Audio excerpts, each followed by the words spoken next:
అందరికీ శనార్థులు. నేను మీ మలాయ మామ. లోటస్ ఆగ్రో ఫార్మింగ్ సమర్పించు బరాబరి ముచ్చట్లకు స్వాగతం.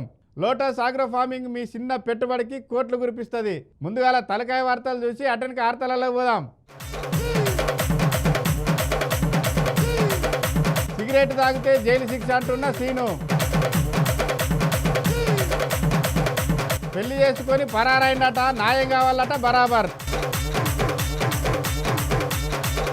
ఇంకా అధికారం మత్తు దిగని వైసీపీ లీడర్లు, ఆ మత్తు మేము తీస్తామంటున్న పోలీసులు. గంజాయి కేసుల దొంగలు అస్తలేడివరట పోలీసులు. తెలంగాణలో కడతారట కొత్త రకం పోలీస్ స్టేషను, తగ్గనంటున్న హైడ్రా కమిషను.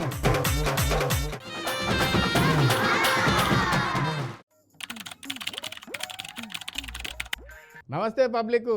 మా కోడలు శిరివల్లి మామ నేను ఊరికి పోతాననే, నేను వచ్చేదాకా తమ్ముడు సీని కానీ జర పైలంగా చూసుకోయని చెప్పిపోయిందిలా.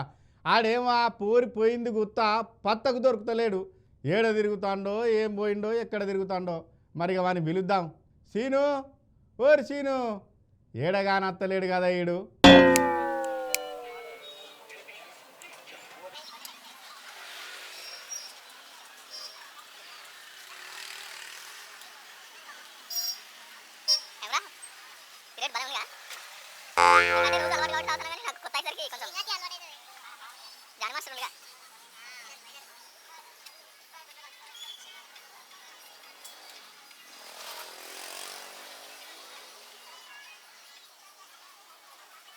అరే గక్కడేమో పొగెళ్ళుతుంది, ప్లాస్టిక్ కవర్లు గాలబెడతాను. ఏంది ఎవలన్నా? ఓ అన్న, ఎవలే కాడ పేపర్లు గాలబెట్టేది? మామ నేనేనే, మీ అల్లుడు సీను. ఓరు సీను, నువ్వు అరా బక్క బర్రెకు కోటు తొడిగిచ్చినట్టుంటే గుర్తుపట్టలేదు కానీ ఏందిరా ఏషం ఏమో జోరు మీద ఉన్నవేంది? నాది కూడా అచ్చం నీ పోలికనే కదా, గదే మినిమం పోలిక అన్నట్టు. ఓర్ని వీడు నాకే రివర్స్ కొట్టిండు కదా ముచ్చట. గక్కడేం చేస్తాన్నవరు ఇంతకు నువ్వు? మామ అప్పుడెప్పుడో 6 నెలల కింద సాఫ్ట్వేర్ కొలువుకి ఇంటర్వ్యూ ఇచ్చిన. వాళ్ళు నిన్న లెటర్ పంపిరు, ఇవాళ సంది కొలువు ఎక్కిన. సరే అదే మంచిదే కానీ మరి గదేందిరా దోమలకు పొగ పెట్టినట్టు వస్తుంది పొగ అంతా. వారి అది నోరా మోరిరా? అరే ఇదా ఈ రోజులలో సిగరెట్ తాగుడు స్టేటస్ మామ, నీకేమరక ఏలుముద్దరా? అరే నేను ఏలుముద్ర కానీ నిజమే కానీ నీ జేబులున్న ఆ సిగరెట్ డబ్బా మీద ఏమున్నదో చదువురా. Smoking is injurious to health అంటే దాని అర్థం ఏంటిదో చెప్పు జర నువ్వు. ఇదా పొగాకు ఆరోగ్యానికి హానికరం అన్నట్టు. మరి గంత మంచిగా ఆరోగ్యానికి హానికరం అని రాసినాక కూడా ఎందుకు తాగుతున్నావు అన్నట్టు నువ్వు? గాముచ్చడి ఇయ్యాలి రేపు ఎవడో పట్టించుకుంటుండు మామ, అంతెందుకు ఆడోళ్ళు కూడా ఎగబడి తాగబట్టే. సరే నీ కర్మ కానీ కనీసం బహిరంగ ప్రదేశాలలో సిగరెట్ తాగద్దన్న సోయాన్ని ఉండాలి కదరా. సిగరెట్ ఇన్నే కొన్నా కాబట్టి ఇన్నే దమ్ము కొట్టిపోతా, ఆఫీసులో పోయి దమ్ము కొడితే మంచిగా ఉండదు కదా. ఓరి వారి, సిగరెట్ తాగాలంటే ప్రత్యేకంగా పొగ తాగేందుకు స్మోక్ జోన్లు ఏర్పాటు చేసిన కానీ తాగాలి. గిట్లా ఎక్కడ పడితే అక్కడ తాగితే గవర్నమెంట్ ఆఫీస్లో పనిచేసే ఏ ఆఫీసర్ అయినా పట్టుకొని పోలీసు వాళ్ళకి అప్ప చెప్పే చట్టం ఉన్నదన్న యాది ఉన్నదా లేదా నీకు? ఏంది గా చట్టం కూడా ఉన్నదా? గట్లయితే గుంపులుగా నిలబడి గిల్లంతా ఎట్లా తాగుతున్నారు మరే? అరే నీకెవ్వలరా సాఫ్ట్వేర్ కొలువిచ్చింది? బహిరంగ ప్రదేశంలో సిగరెట్ తాగితే మొదటిసారి పట్టుబట్టినాం అనుకో 1000 రూపాయలు జరిమానా ఎత్తారు, రెండోసారి పట్టుబడితే 5000 జరిమానా ఎత్తారు, ఇక మూడోసారి పట్టుబడినాం అనుకో ఏకంగా జైలుకి ఎదులుతారు. ఎరికేనా నీకు? అవు మామ, నువ్వు అన్నది కూడా వాజీవే. మొన్న మా దోస్తుగాడు ఎంఆర్ఓ ఆఫీసులో పోయి చెట్టు కింద సిగరెట్ తాగుతున్నప్పుడు ఎంఆర్ఓ ఆఫీస్ సార్ వచ్చి 200 రూపాయల ఫైన్ కూడా రాసిండు.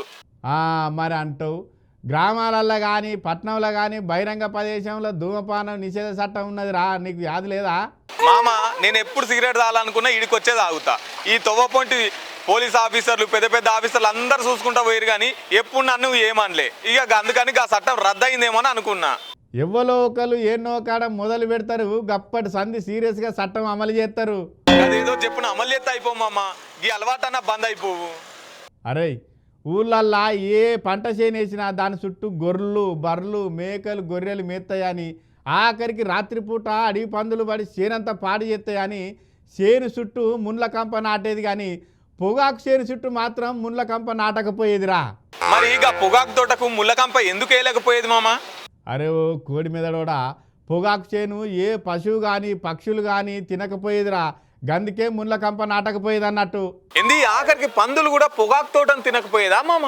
తినైరా అంటేనేమో అంతెందుకు పొగాకుతోని తయారు చేసిన సుట్ట బీడి సిగరెట్ గుట్కా కైని ఒక మనిషి తప్ప భూమి మీద ఉన్న ఏ జంతువు కానీ పక్షులు కానీ ఆఖరికి పందులు కూడా కనీసం ఇట్లా వాసన కూడా చూడాయంటేనేమా. దీని అమ్మ జీవితం. అశుద్ధం తినే జంతువులు కూడా పొగాకుతో తయారు చేసిన వస్తువులు తింటలేమంటే నేను ఏందన్నట్టు ఒక్క మాటతోని నా జీవితంలో కళ్ళు తెరిపించినావు మామ. ఇంకోసారి జీవితంలో ఈ పొగాకుతో తయారు చేసిన వస్తువులు ఏది కూడా పట్టను. గట్ల బుద్ధి తెచ్చుకో. చూసిండ్రు కదా జనాలు, మా సీనిగాడు మారినట్టుగానే మీరు కూడా మారి మీ ఇంట్లోళ్లకు అట్లనే మీ వల్ల సమాజానికి మీరు పొగ తాగడం వల్ల కానీ పొగాకు ఉత్పత్తులు వాడడం వల్ల కానీ జరిగే అనర్థాల నుండి కాపాడిన వాళ్ళు అవుతారు. అట్లనే పోలీసు సార్లు జర బహిరంగ ప్రదేశాలలో పొగ తాగేటోళ్ళ మీద మీరు జర నదరేయండి సారు. ఆడదంటే అబల కాదు ఆది పరాశక్తి. అసొంటి మహిళలకే మన దేశంలో రక్షణ కరువైందని వాళ్ళ కోసం ఎన్నో చట్టాలు వచ్చినా సపరేట్ పోలీస్ స్టేషన్లు కూడా తెచ్చినా కానీ ఎంతో మందికి శిక్షలేసి జైల్లో కూడా పెట్టినా కూడా కొంతమంది బట్టెవాదిగాళ్ళు అయితే దున్నపోతు మీద వాన పడ్డట్టే అవుతుందిలా. ఇగో గీడ కూడా ఓ బుజ్జి గిట్లనే ఓని చేతిలో మోసపోయిందట. మరి ఆ ముచ్చటేందో అరుచుకుందాం పాండ్రి.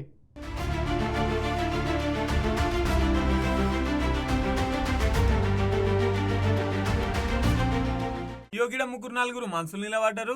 పోలీసులు వచ్చి కూడా మాట్లాడుతున్నారు. ముచ్చటేందో అరుచుకుందాం పాండ్రి. ఒక్క చెప్పు ఏమైంది, ఎందుకు నిలబడ్డారు ఈడ? ఉష్ని పాపం పాడుగాను ఎంత పడిపోడు ఉన్నాడు. వాళ్ళే కాకుండా వాళ్ళ అబ్బాయి కూడా కట్నం కోసం వేధిస్తున్నంటే మంచి మనసులే ఉన్నారు. పోండ్రి ఎదిగి అన్నని అడుగుదాం. చెప్పే ఓ పెద్ద మనిషి. మా కన్నాల గ్రామానికి సంబంధించిన నావుల సౌజన్య అనే ఒక పేద అమ్మాయిని ఇక్కడ ఎలిగేడ్ గ్రామానికి చెందిన గుర్రం విష్ణుప్రసాద్ అలియాస్ దేవేందర్ అనే వ్యక్తి గతంలో ఒక అమ్మాయిని పెళ్లి చేసుకొని ఆ అమ్మాయికి డైవర్స్ కాకుండానే ఆ అమ్మాయి 498A గృహహింస కేసు పెట్టుకొని వెళ్ళి వాళ్ళ తల్లిగారింటి కాడ జీవిస్తున్న క్రమంలో ఇక్కడ వీళ్ళ బంధువులైన ఒక మధ్యవర్తిని తీసుకొని వచ్చి వీళ్ళ పేదరికాన్ని అడ్డుగా పెట్టి నాకు డైవర్స్ అయింది, నేను మళ్ళీ పెళ్లి చేసుకుంటా అని చెప్పి నమ్మబలికి ఈ అమ్మాయిని ఈమె పేదరికాన్ని ఆసరా చేసుకొని ఇలా తల్లిదండ్రులను నొప్పించి పెళ్లి చేసుకోవడం జరిగింది. పెళ్లి చేసుకుని 5 సంవత్సరాల్లో ఒక 5-6 నెలలు 1 ఇయర్ వరకు మంచిగా కాపురం చేసి తర్వాత నుండి నువ్వు పేదదానివి, చెప్పెత్తే బోడిదలిగిన దానివి, నువ్వు కట్నం తేలేదు, నువ్వేం తేలేదు, మొదట ఆమె డౌరీ హెరాస్మెంట్ కేసు పెట్టినా నేను చేసింది, నువ్వేం చేస్తావు, అవసరమైతే డౌరీ హెరాస్మెంట్ కేసు పెట్టుకుంటావా పెట్టుకో అని చెప్పి వేధిస్తే ఈమెను కొడితే కూడా వచ్చి ఊళ్ళో ఉన్నది. మేము కూడా 2 సార్లు పెద్దలను పిలిచి మాట్లాడినాం. మంచిగా చూసుకుంటా అని తీసుకొచ్చిండు. మళ్ళీ అదే తంతు కొనసాగిస్తూ ఉంటే రీసెంట్లీ బసన్నార్ పోలీస్ స్టేషన్ దగ్గర కూడా పిలిపించడం జరిగింది. పిలిపిస్తే ఇతనికి కొంచెం గతంలో 498A కేసు ఇవి జరగడం వలన ఏమో చట్టాన్ని లైట్గా తీసుకుంటూ నా మీద పెడితే 498A కేసు పెట్టండి, లేదంటే 5 లక్షలు ఇస్తా వెళ్ళిపోండి, అంతే తప్ప నన్ను పిలిపియద్దు, నన్ను మందలియద్దు, ఎక్కువ తక్కువ నాతో మాట్లాడద్దు అని రుబాబు చేస్తూ తను ఈ అమ్మాయిని మోసం చేయడానికి ప్రయత్నం చేస్తున్నాడు. ఇగో ఈ అక్క ఉందిగా, ఈ అక్క పేరు సౌజన్య, ఇలా ఇంటి ఆయన పేరు ప్రసాద్ దేవేందర్ అట. అయితే ఈయనకి ఇంత ముందుగా పెళ్లి అయిందట. అలా భార్య 498A కేసు పెట్టిందట.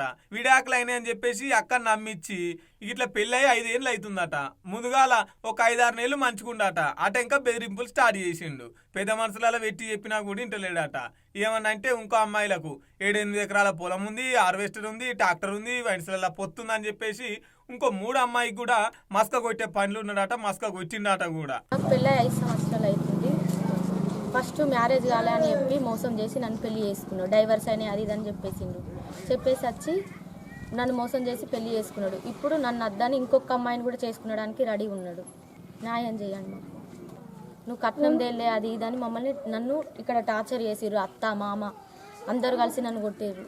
ఇంకో అమ్మాయికి అన్యాయం జరగద్దు, ఇంకో అమ్మాయిని చేసుకుంటా అది ఇది అని అంటుంది. నాకు న్యాయం చేయాలని అందరినీ కోరుతాను. కాలం పెడతామే నిన్ను అని కొట్టిరు. ఎట్లా పడితే అట్లయినా తప్పించుకొని ఉరికిన నేను మా అమ్మ వాళ్ళ ఇంటికి వెళ్ళిపోయినా. రోడ్డు రాక అక్కడ రాక గెలిపి బస్ స్టాండ్ దాకా. మొదటి భార్యకు విడాకులు తీసుకోకుండానే రెండవ ఆమెను పెళ్లి చేసుకున్నాడు. మొదటి భార్య పెట్టిన 498A కేసు అట్లనే ఉన్నది. ఇప్పుడు ఈమె మళ్ళీ ఇంకొక 3వ అమ్మాయిని ఇటు ట్రాప్ చేస్తుందంటే వీడు ఎంత బడివేగాడున్నాడు చూడురి. ఈ ముచ్చట్ను మహిళా సంఘాలు మహిళా కమిషనర్ దగ్గర కూడా తీసుకుపోతారట. ఈమెకు జరిగినట్టు ఇంకో ఆడపిల్లకు అన్యాయం జరిగితే అస్సలకే ఊకోమని చెప్పేసి ఇక వాళ్ళ ఊరోళ్ళని తీసుకొచ్చి శాంతియుతంగా నిరసన తెలుపుతుంది అక్క. కాదా అనుల్లా? పేదరికాన్ని అడ్డు పెట్టుకొని ఈమెను మోసం చేసుడు ఎంతవరకు కరెక్టు? ఆ బడివగానికి ఆడోళ్ళంటే ఎట్లా కనబడుతురు కావచ్చు. ఓ పోలీస్ అన్నలు, జర వాడు ఏడున్నాడో వాటుకొచ్చి ఇంకొకసారి ఆడపిల్లను చూస్తేనే గజ్జును వనికటట్టు చేయుర్రి. ఇంకే ఆడపిల్లకు అన్యాయం కాకుండా వీడు పైసలు ఆశ చూపించి ఇంకో అమ్మాయి జోలికి పోకుండా చేయరు అని చెప్పేసి ఆడున్న పబ్లిక్ కోరుతున్నారు.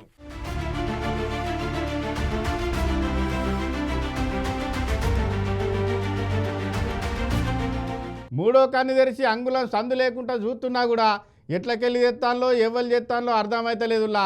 సర్కారు పట్టుబట్టి రూపుమాపుదాం అనుకుంటే కొంతమంది మాత్రం గుట్టు సప్పుడు కాకుండా దందా 3 పువ్వులు 6 కాయల లెక్కనే నడిపిస్తున్నారు. మరి ఆ దందేందో మనకు కూడా తెలవాలి కదా అంటే ఇక చూడుని మరి.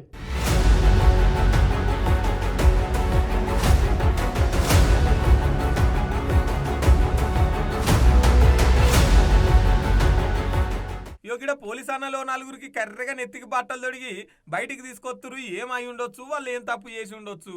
ఇది పోలీస్ సార్ని అడుగుదాము. ఓ సారు చెప్పు సారు.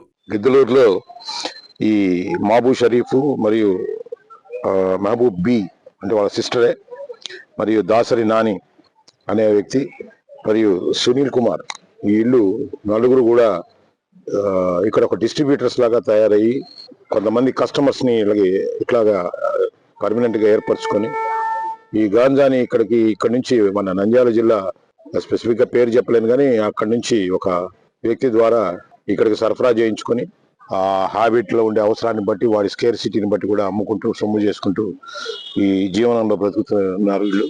ఇన్నర్గా వాళ్ళు చేసిన ఉద్దారకమైన పని. నంద్యాల నుంచి గంజాయిని తీసుకొచ్చి ఇక్కడున్న ఆటో డ్రైవర్లకు, లేబర్ కూలీలకు 10 గ్రాములు పొట్లాలు కట్టి అమ్ముతున్నారంట. 30,000 నగదు కూడా దొరికిందట వీళ్ళ దగ్గర. ఇక్కడ చిన్న చిన్న పొట్లాలు ఒక 10 గ్రామ్స్ పొట్లాలన్నీ కట్టి సో ఇక్కడ ఎవరైతే దానికి అలవాటు పడి ఉన్నారో వాళ్ళకి మంచి రేట్లకి అమ్ముకుంటూ దాదాపు 500-1000 రూపాయలు వాళ్ళ అవసరాన్ని బట్టి ఈ 4 డిస్ట్రిబ్యూటర్ల లెక్క తయారై రెగ్యులర్ కస్టమర్లను కూడా ఏర్పాటు చేసుకున్నారట. నంద్యాల నుంచి సరుకు తెస్తున్నారట. ఒక్కొక్కరు 1000 నుంచి 500 దాకా అమ్ముతున్నారట. చూడురీల పంతనం ఏదో ముద్దుకున్నదో. ఇది ఇంతకేడైందో ముచ్చట చెప్పలే కదా. గిద్దలూరు ప్రకాశం జిల్లాలో అయ్యింది. ఇగో గంజాయి చూడుర్రి పొట్లాలు ఎట్లున్నాయో. ఇక పోలీసులు అయితే కేసు కట్టిర్రు. కోర్టుకు అప్పగించి అటెంక రిమాండ్ చేస్తారట. ఇసొంటి మత్తు పదాలకు అలవాట యువత అంతా చెడు దారి పడుతున్నది. గంజాయికి బానిస అయిపోతున్నారు. ఇసొంటోళ్ళని ఇడిసేదేలే.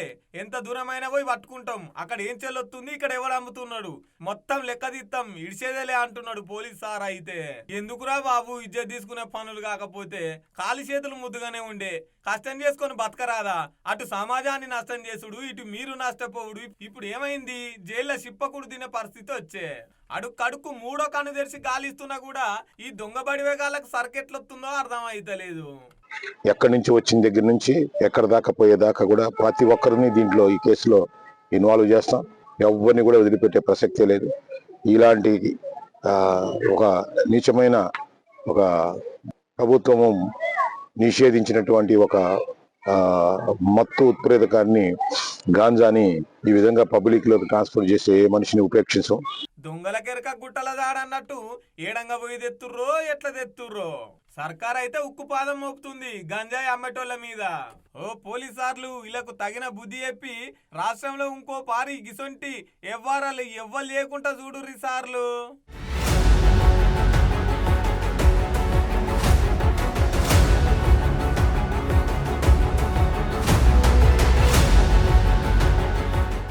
అవ్వ ఎంపీ పైనంత మాత్రాన కొడుకచ్చి అధికారులు నేను చెప్పినట్టే వినాలని, మా అవ్వంతుకు నేను అధికారం చెలాయిస్తానంటే చట్టం ఒప్పుకుంటా దానులా. గవన్నీ ఏమి నడవాయని ఆఫీసర్ అనగానే తన మంది మార్బలంతో ఆఫీసర్ మీద దాడి చేసిండట ఓ మూతేవారి. ఇంతగా ముచ్చట ఎక్కడ జరిగిందో మీరు కూడా ఒకసారి చూడండి మరి.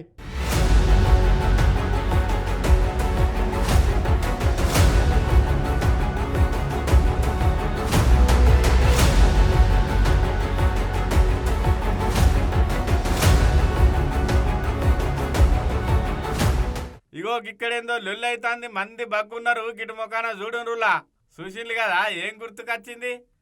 గతంలో ఒక సినిమాలా గిట్లనే పోలీస్ అయినా ఒక విలన్ను గల్ల పట్టుకొని కొట్టుకుంటా బజార్లకెళ్ళి మందిలకెళ్ళి గుంజుకొని పోతాడు కదా. నాకు కూడా గదే యాదికొచ్చిందిలా. ఇది కూడా గట్లనే సినిమా షూటింగ్ అనుకునేరులో కాదు నిజంగానే జరిగింది. అయితేగా పోలీస్ సారు గల్ల పట్టుకొని గుంజుకపోయేది ఎవ్వలనంటే అన్నమయ్య జిల్లా వైఎస్ఆర్సీపీ లీగల్ సెల్ జిల్లా అధ్యక్షుడు సుదర్శన్ రెడ్డి ఇంతకు ఆయన ఏం తప్పు చేసిండు మరి పోలీసు వాళ్ళు గట్ల గల్ల పట్టుకొని గుంజుకపోతాననుకుంటారా? గీ సుదర్శన్ రెడ్డి వాళ్ళ అమ్మ గాలివీడు మండలానికి ఎంపీపీ అట. ఇక ఆడోళ్ళు ప్రజాప్రతినిధులు ఉన్న కాడ మొగోళ్ళదే పెత్తనం ఉంటుంది, వాళ్ళ ఆయనదో లేకపోతే వాళ్ళ కొడుకుదో పెత్తనం ఉంటుంది, ఎరుకున్న ముచ్చటే కదా. ఇక గట్లనే గాలివీడు ఎంపీపీ పద్మావతమ్మ కొడుకుకి సుదర్శన్ రెడ్డి పెత్తనం చేస్తారట ఎప్పటికీ. అది ఎంపీపీ ఛాంబర్కి సంబంధించి బీగాలు కావాలని చెప్పి అడిగినారు, అటెండర్ ద్వారా అడిగించినారు. అంటే నేనేం చెప్పానంటే ఎంపీపీ గారు వచ్చినప్పుడు తీస్తాము, వాళ్ళ కొడుకు వాళ్ళంతా వచ్చి అంత తాగి తిని అంతా తప్పు చేసేస్తారు వద్దని చెప్పి నేను చెప్పిన. మళ్ళీ ఆయనే వచ్చినాడు. ఆయన వచ్చి ఎంపీపీ కొడుకు సుదర్శన్ రెడ్డి ఇంకా వెంకటరెడ్డి ఇంకా ఏదో సంథింగ్ వేరే ఏమన్నా అక్కడ ఉన్నారు. వాళ్ళందరూ అక్కడే ఉన్నారు. వాళ్ళందరూ వచ్చి రావడం బీగాలు మేము వెళ్తే ఏమరా నాకు ఏమి చెడ్డ మాటలు పొలం పేరు పెట్టి చెప్తూ రావడం కుర్చీలు ఎత్తుకొని వచ్చి కొట్టాను. ఇక్కడ కొట్టాను, కాళ్ళతో తన్నాను, ఇక్కడ చేతులతో కొట్టాను. ఒక 5-6 మంది నేనేం మాట్లాడలేదు. మాట్లాడేదానికి ఒక భయం అయిపోయింది. ఇంకా చంపేస్తారేమో అనిపించింది. ఆయన మళ్ళా కొట్టిపోతూ నేను చంపేస్తాము, నేను ఎక్కడ తిరగని, నువ్వు రిటైర్డ్ అయిపోయినా కూడా మా చేతులు తప్పించుకోలేవు అని చెప్పేసి వాళ్ళు వాకిలు వేసేసి నా బీగాలు గుంచుకొని పోయిద్దు. ఇక ఎంపీడీఓ ఆఫీస్కు వాళ్ళ అమ్మ ఎంపీపీ లేని వాళ్ళ పోయి ఆ ఎంపీడీఓను మా అమ్మ ఆఫీసు రూమ్ తాళం ఇవ్వాలంటే సారు ఇచ్చేది లేదు, గతంలో మీరు ఎన్నోసార్లు మీకు గిట్లనే తాళం ఇస్తే మీరు ఆఫీసులో మందు దావతులు చేసుకొని ఆఫీస్ పరువు తీసిండ్రు, ఎంపీపీ గారు లేని సమయంలో మీకు తాళాలు ఇచ్చేది లేదని కరాఖండిగా ఎంపీడీఓ చెప్పేవరకల్లా ఇక వైసీపీ లీడర్ సుదర్శన్ రెడ్డికి బగ్గ కోపం వచ్చి ఆయన ఎంబడొచ్చిన అనుచరులు ఈయన కలిసి ఎంపీడీఓను పిడిగుద్దులు గుద్దిండ్రట. ఎంత ఎంపీపీ కొడుకైతే మాత్రము వైసీపీ లీగల్ సెల్ జిల్లా అధ్యక్షుడైనంత మాత్రాన ఎంపీడీఓ ఆఫీసులకు పోయి డ్యూటీలున్న ఎంపీడీఓని కొడితే ఊకుంటారా? ఇక పోలీసు వాళ్ళకి కంప్లైంట్ ఇచ్చేవరకల్లా పోలీసు వాళ్ళు వచ్చి ఇక ఇట్లా మర్యాద చేసుకుంటా తీసుకుపోయినరు ఈ లీడర్ను. ఈ వైసీపీ నాయకులు ఏమనుకుంటాను కావచ్చు, ఇంకా అధికారంలో ఉన్నది మేమే అనుకుంటాంలా. ఒకవేళ అధికారం ఉన్నా లేకపోయినా అసలు మాదే నడవాలే కానీ రాష్ట్రంలో ఇంకొకళ్ళది ఎందుకు నడుతుంది? ఏ ఆఫీసర్ అయినా మేం చెప్పినట్టే వినాలని అనుకుంటాంలో ఏమనబట్టిందికి ముచ్చట తెలిసిన జనము.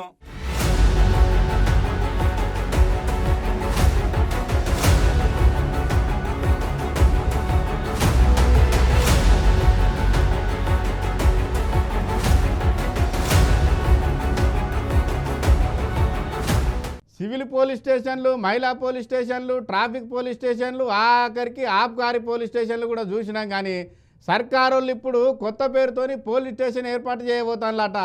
ఇంతగా ముచ్చటేందో తెలవాలంటే ఈ వీడియో చూడండి మరి. అబ్బా, హైడ్రా అంటే హైదరాబాద్, హైదరాబాద్ అంటే హైడ్రా అయిపోయింది పోన్రి. అగ్గో హైడ్రా పేరు చెప్తేనే అడలైతుంది, మళ్ళా ఇప్పటికి హైడ్రా ముచ్చటెందుకని పర్షాన్ అవుతుండ్రా. ఒక్కసారి మన హైడ్రా కమిషన్ రంగనాథ్ సార్ ఏమో చెప్తుండి నుర్రి. అగ్గో ఇన్నర్ కదా, హైడ్రా అంటేనే కూలగొట్టడని పుకార్లు లేపిర్రట.